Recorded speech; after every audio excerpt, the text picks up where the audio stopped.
There's a Japanese philosophy that samurai used before going into combat, and the lack of this philosophy applied to your life might be exactly what's preventing you from acting on what you most want to achieve. Nowadays we live in the information age, the era where you have access to everything. Courses, mentorship, strategies, data, analytics. With all the knowledge available today, anyone could start a business, study and learn about any subject. Anyone could make a lot of money, for example. But we know that this is not the reality we live in. Even with so much knowledge available, many people still face many difficulties in life that theoretically could be easily solved. Which makes me think about the following question. The problem today isn't a lack of information, it's a lack of action. We have access to so much information that we become paralyzed. We don't know which path to follow, who to listen to, and this makes us hesitate. You're thinking about starting a business, but you spend months researching, thinking about changing careers, but spending years planning it. You might be thinking about bringing a personal project to life, but you analyze so many details that you end up losing interest in the idea. And then you ask yourself, why can't I just do what I want? The answer is simple. You overthink things. And no, overthinking doesn't mean you're lazy, unmotivated, or not ambitious enough. Overthinking can have deeper roots.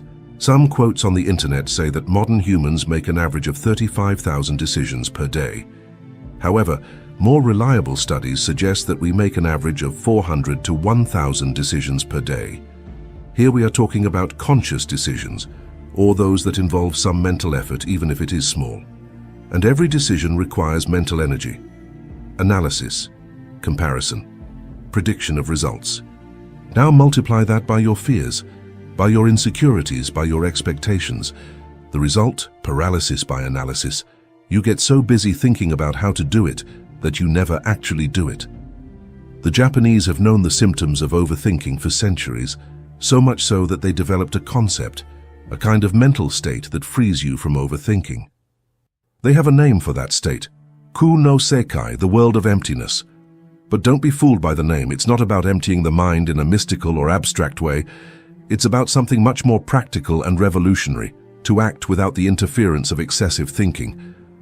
Miyamoto Musashi, the great Japanese samurai. If you've been following this channel for a while, you already know exactly who he is. He wrote the following in his last book, The Book of Five Rings. In the void, there is good, but not evil. Wisdom exists. Principle exists. The way exists. And the mind is empty. He wasn't talking about Zen meditation. He was talking about survival. Because in a sword duel, if you stop to think, you die. There's no let me analyze his movement. There's no I'm going to calculate the ideal angle. You simply act, often on instinct, or he dies trying to think. And here is the brutal truth. Your life isn't so different from a sword duel, not in the literal sense, of course, but every time an opportunity presents itself, you have two paths: act or think until the opportunity disappears. And most people choose the second one, not because she wants to, but because she was trained to do so. School taught you to analyze. The market taught you to compare. Society taught you to fear making mistakes. And now you're trapped in an endless cycle of overthinking, thinking, analyzing, planning, but never acting, until all that's left is regret. What if I had tried? This is the saddest phrase in the human language. But there is a way out, and it doesn't involve thinking more, it involves thinking less.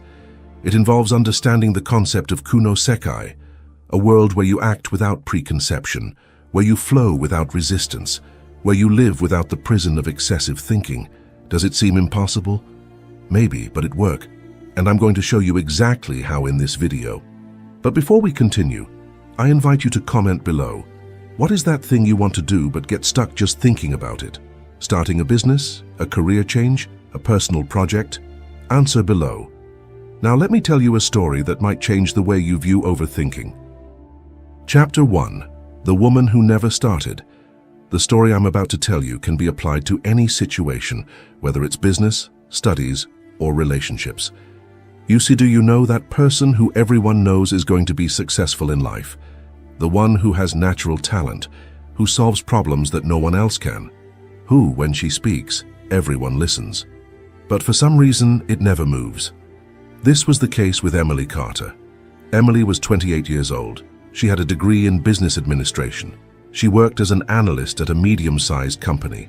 But everyone who worked with her knew Emily wasn't cut out to be an analyst. She was made to lead. Whenever there was a problem on the team, it was Emily who solved it.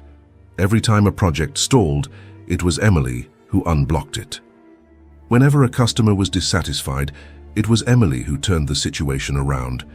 She had something that you can't teach in college, business vision, and everyone saw it, except her. Because Emily suffered from the problem we're discussing in this video, she overthought things and not about other people's problems, about her own. Every time an opportunity arose, Emily went into analysis mode. A colleague once suggested she start a consulting firm. She spent 3 months researching business model, pricing, positioning, competition, profit margin, tax risk. When she finally decided she was ready, the opportunity had passed. The market had changed, and the fear had grown. Once again, a friend invited her to become a partner in a startup. She spent 2 months considering it. And while she was analyzing the situation, her friend found another partner, and the startup took off without her. Emily wasn't indecisive. She was a prisoner of her own mind. Was she afraid? Yes. But it wasn't fear that stopped her. It was an attempt to eliminate fear through thought, and the more she thought about it, the more reasons she found not to act. What if it goes wrong? What if I'm not good enough? What if I lose everything? These questions have no answer, because they are questions about the future, and the future doesn't exist yet. But Emily believed that if she thought enough, she could control the future. Spoiler alert, you can't. Nobody can. And that was exactly what Keiko came to teach her. Chapter 2. The Meeting with Keiko.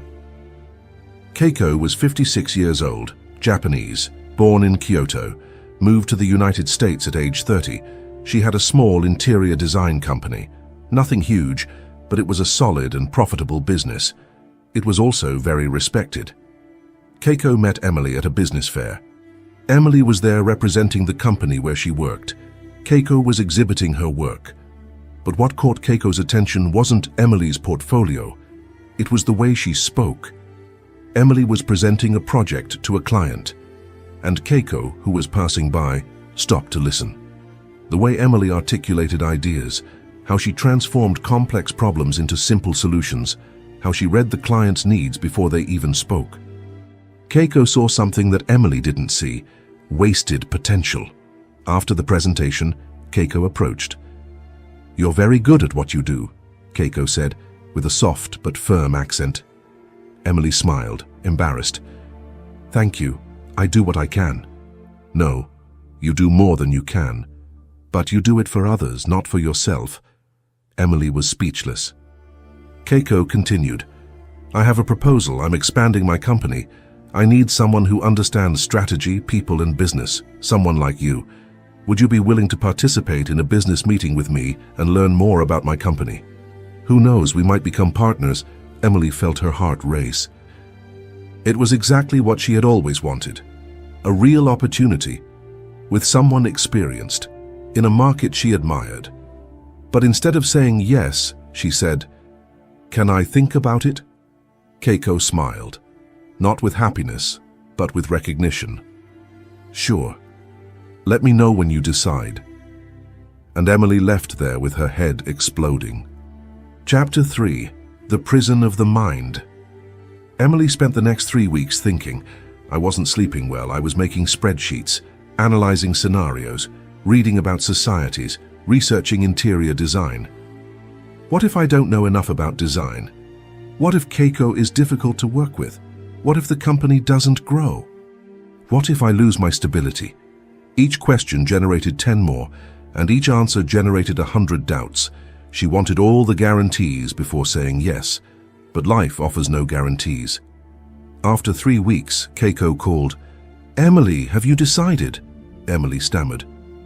I'm still analyzing some things. I need to make sure that..." Keiko interrupted, gently but directly. Let's have coffee. Tomorrow. I need to tell you something. Emily accepted, with a knot in her stomach, but that conversation changed everything. They met at a small, quiet coffee shop. Keiko ordered green tea. Emily, coffee. Very strong. Emily, Keiko began, looking into her eyes, why haven't you accepted yet? Emily took a deep breath. I'm afraid I'm not ready, that I don't know enough, that I'll fail. Keiko nodded. And when do you think you'll be ready? Emily remained silent. Never, said Keiko, because you're not waiting to be ready, you're waiting to be sure, and certainty doesn't exist. Emily felt a lump in her throat. Keiko continued. In Japan, there's a concept my grandfather taught me when I was young. He practiced kendo, the art of the sword, and he always said, Kuno Sekai, the world of emptiness. Emily frowned. A world of emptiness? Yes, but it's not devoid of purpose, it's devoid of interference, devoid of excessive thinking, devoid of paralyzing fear. Keiko paused, took a sip of her tea. When you fight with a sword, if you stop to think about your next move, you die. There's no time for analysis, there's no room for doubt. You simply act. Your body knows what to do. Your mind just needs to get out of the way. Emily listened, mesmerized. Do you know why I invited you to be my partner? Keiko asked. No. Because I saw in you what you don't see. Competence, talent, vision. But I also saw something else. You're stuck, not for lack of ability, but for overthinking.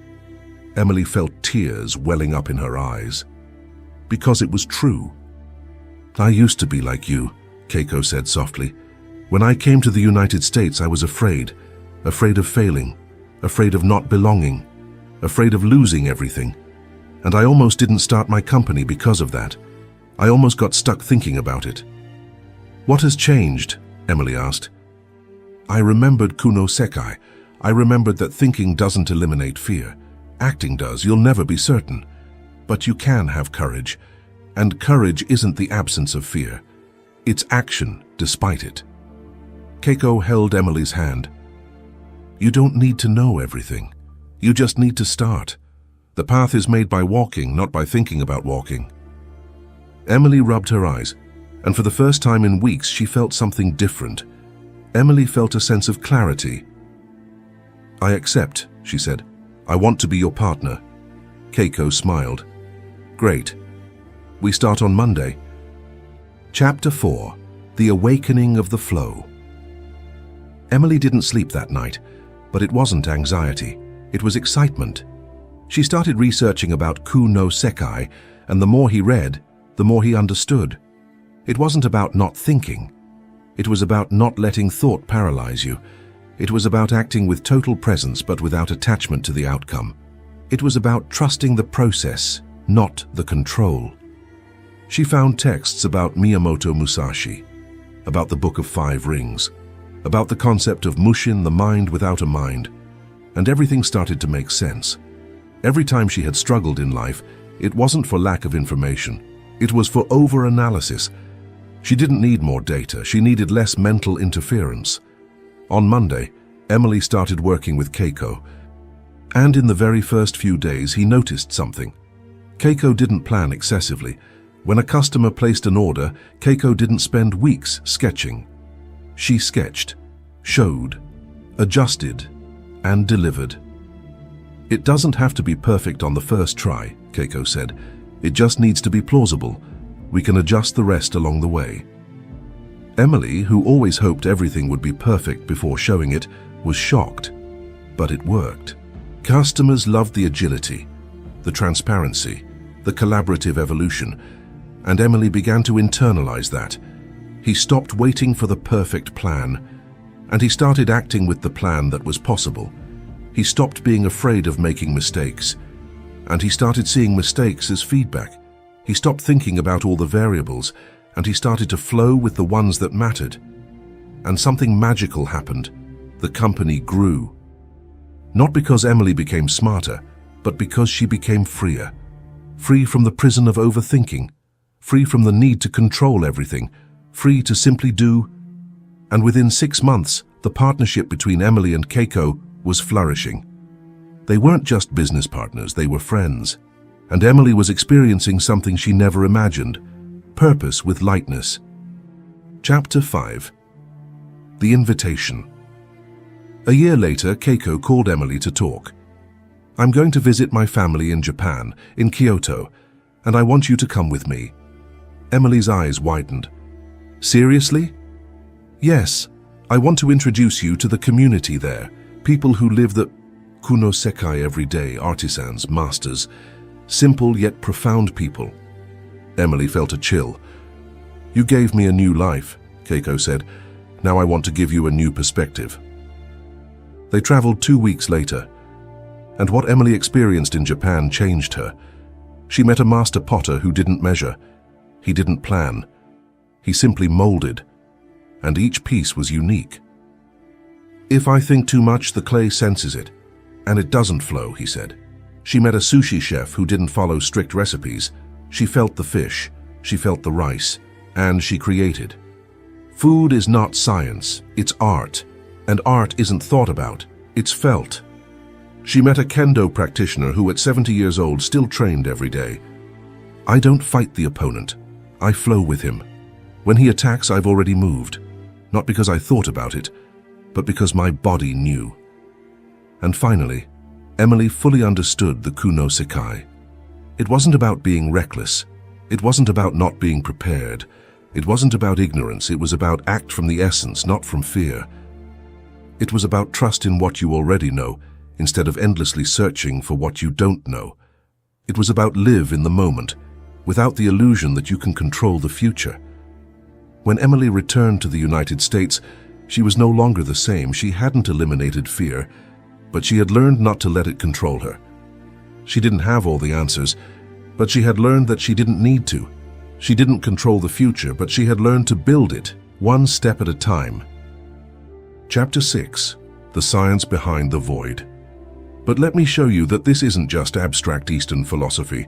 Modern science proves every piece of the concept of Ku no Sekai.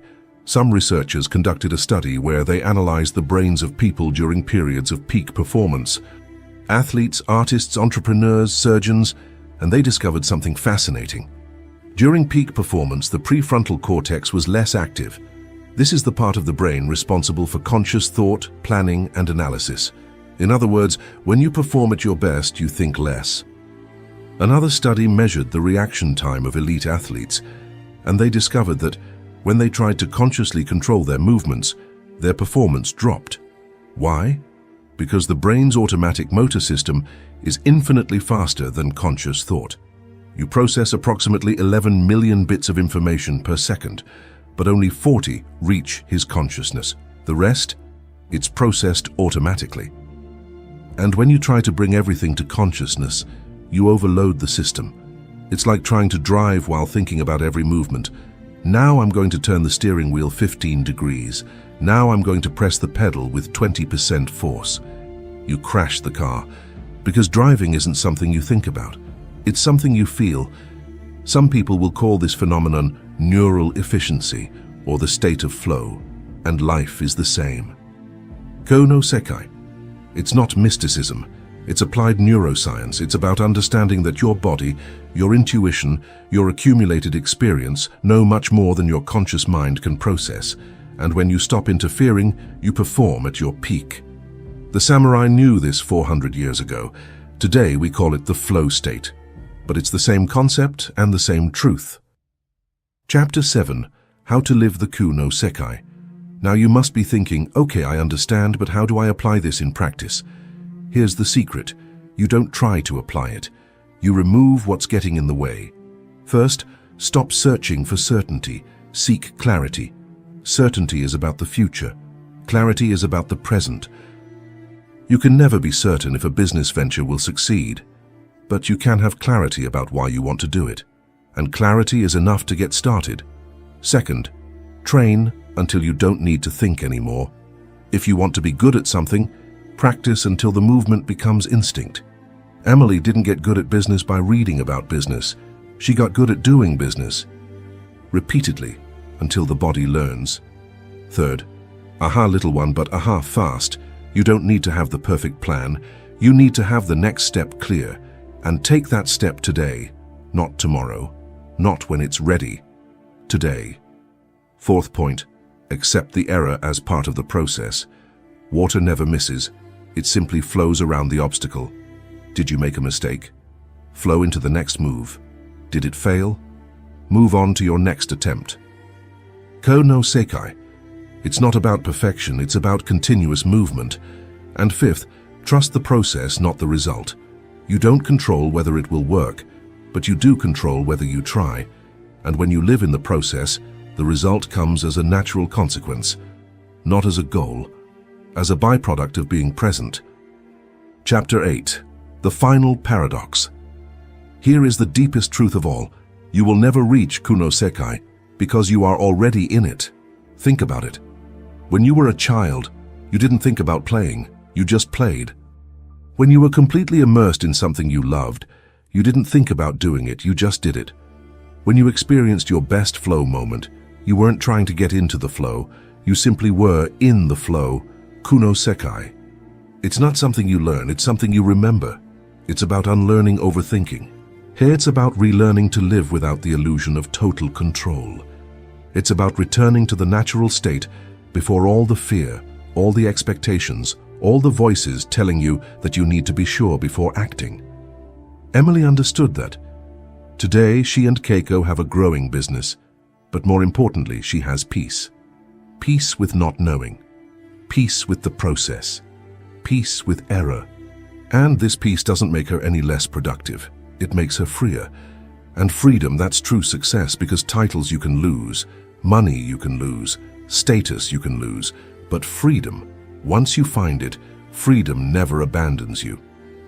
Miyamoto Musashi, at the end of the Book of Five Rings, wrote, "When you understand the way, you will see the way in all things." He wasn't talking about swords. He was talking about life. Why Kuno Sekai? It's not a technique. It's a way of being. It's about waking up without the anxiety of what needs to be done, and simply doing it. It's about making decisions without the paralyzing weight of doubt, and simply choosing. It's about living without the illusion that you need to have everything figured out before you begin, and simply begin. And perhaps life always wanted you to live like this, flowing, present, free, but you were too busy thinking about her to realize that you were already in her. So here's the final invitation. Pare de overthinking. Start flowing, and discover that Kuno Sekai isn't somewhere far away. It's here, now, at this very moment. You just need to stop looking and begin to be.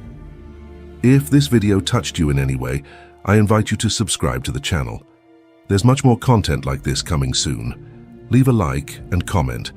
What's that one thing you want to do, but freeze up just thinking about it? Thank you very much for your attention. And remember, be present, walk with honor, follow the path. See you in the next video.